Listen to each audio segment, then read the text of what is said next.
Hola a todos, mi nombre es Humberto Saldarriaga y estoy aquí en una edición más de Conexión Estilo Libre, el arte de fluir con arte. Si la información les parece útil, darle like y compartir por favor, y también seguirme en mis redes sociales, Saldarriaga HS en Facebook y Humberto Saldarriaga Art en Instagram. El tema de hoy es muy interesante porque de alguna manera voy a tratar tres corrientes importantes dentro del arte que han influido de manera muy creativa desde el arte moderno hasta el arte contemporáneo y sin embargo han estado por la tangente del arte, ¿no? Me refiero particularmente al primitivismo, ¿no? Luego al art brut y finalmente al arte de figuración libre, ¿no?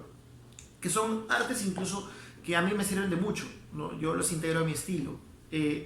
¿Y por qué les hablo de esto? Porque, bueno, digamos, también lo han integrado otras personas como Paul Gauguin, como Pablo Picasso. Y si nos situamos en una línea de tiempo, particularmente empezamos con el primitivismo. El primitivismo es un tipo de arte occidentalizado que se nutre de las culturas exóticas, por así decirlo, tanto de África como de Oceanía, ¿no? En Oceanía, por ejemplo, uno de los pintores que se basa en esto es Paul Gauguin, ¿no? Paul Gauguin, pues, le llama mucho la atención los colores, la vida campesina, la vida rural de Tahití, y él traslada esto al punto que en algún momento opinó, oye, si un caballo, digamos, yo lo imagino color azul, yo lo pinto azul porque está en mi mente. Entonces él empezó digamos, en esa época que no era tan común hacer eso, toda la visión de color que él tenía como europeo, ¿no? Se le trastocó o se le amplió al llegar, digamos, a estas zonas donde había también una exoticidad en el color, ¿no? Y en las formas de las personas, de la forma de vida también, ¿no? Entonces, recordar que en esa época también no era tan común viajar a otros lados, ¿no? Se viajaba por un tema comercial, ya se viajaba por un tema político, se viajaba por un tema incluso de inmigración, ¿no? Si fuera un caso fuerte, pero no había un tema por turismo, no había un tema de quizá tan democrático, tan expansivo de viajes por temas de investigación incluso, ¿no? Entonces, también algunos pintores que tuvieron la suerte de viajar por África descubrieron la magia de las máscaras africanas.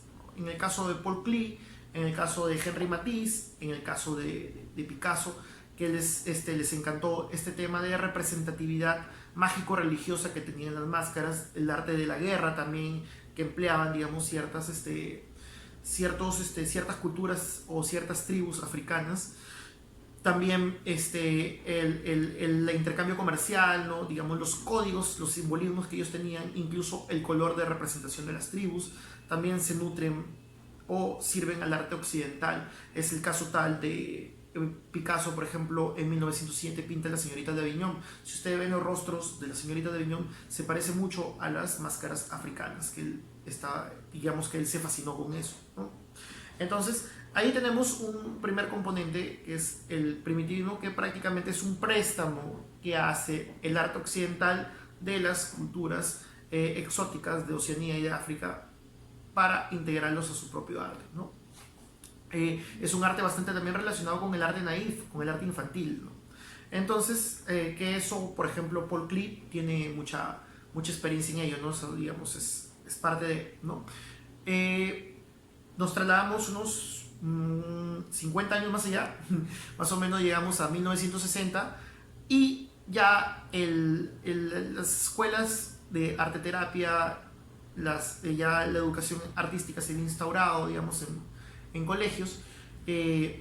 Entonces, ¿qué sucede acá? Que ya hay puntos diversos donde la gente va tomando, digamos, o sobre todo estos psiquiatras van tomando interés, como es el caso digamos, el arte terapia aplicado a pacientes mentales, ¿no?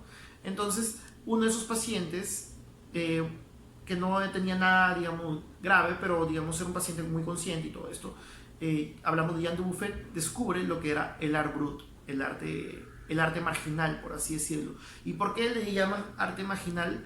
Porque en esa época todo era muy encasillado, todavía incluso en los 60, ¿no? Funcionaba el arte de galerías ya, y funcionaba el arte de museos y no funcionaba otra cosa más, ¿no? O sea, digamos, no había un circuito alternativo expandido, por así decirlo, ¿no?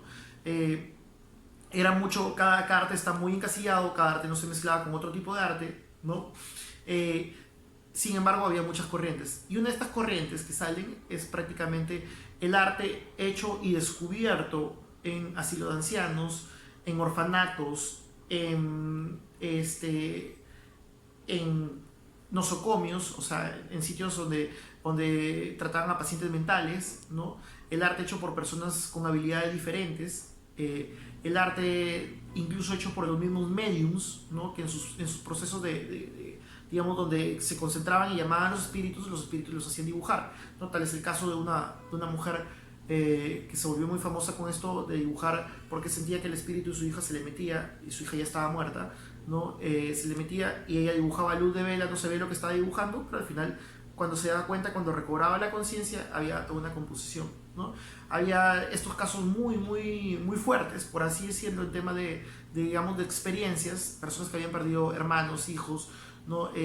Tenían mucha presión en la mente, y esa presión era drenar, ¿no? Digamos, a través de estos dibujos de calidad inclasificable, porque, o sea, digamos, era simplemente ellos entraban en un estado de dibujar compulsivamente, inconscientemente, y que nunca habían tenido clases de dibujo. Es una formación autodidacta. Para ellos no significaba contaminarse con esa élite artística que podía significar los circuitos tradicionales de arte. Eso es en esencia lo que es el art brut, ¿no? Y que tenemos, como le digo, al francés Jean Dubuffet en su máxima expresión, ¿no? Él incluso fundó un museo en Francia, donde tiene lo que ha recogido lo que recogió a lo largo del tiempo, con estas experiencias hechas por artistas que son, digamos, han tenido una vida muy en particular, ¿no? Y que han tenido mucho que contar. Acá expresamos, drenamos, soltamos en este tipo de arte, ¿no? Pero no llegamos todavía al análisis, simplemente estamos liberando, ¿no? Continúa unos 10 años más adelante y sale el arte de libre figuración. Sale también en Francia. Bueno, aquí hay un pintor que me gusta mucho que se llama Robert Combas. También está Herbert y Rosa, está Terence Blanchard, ¿no? Que también este movimiento tiene primos hermanos muy parecidos en sitios como Estados Unidos con el expresionismo, y casi en paralelo también está estas vanguardias artísticas, y en Italia la transvanguardia, ¿no? En Estados Unidos, por ejemplo, tenemos a personajes muy famosos como Keith Haring, que se le conoce también como el padre del graffiti moderno. Tenemos a Jean-Michel Basquiat, que es un expresionista por excelencia, ¿no? ¿Y qué significa este tipo de arte? Este tipo de arte era como que subconsciente, plásmalo, ¿no? Directamente.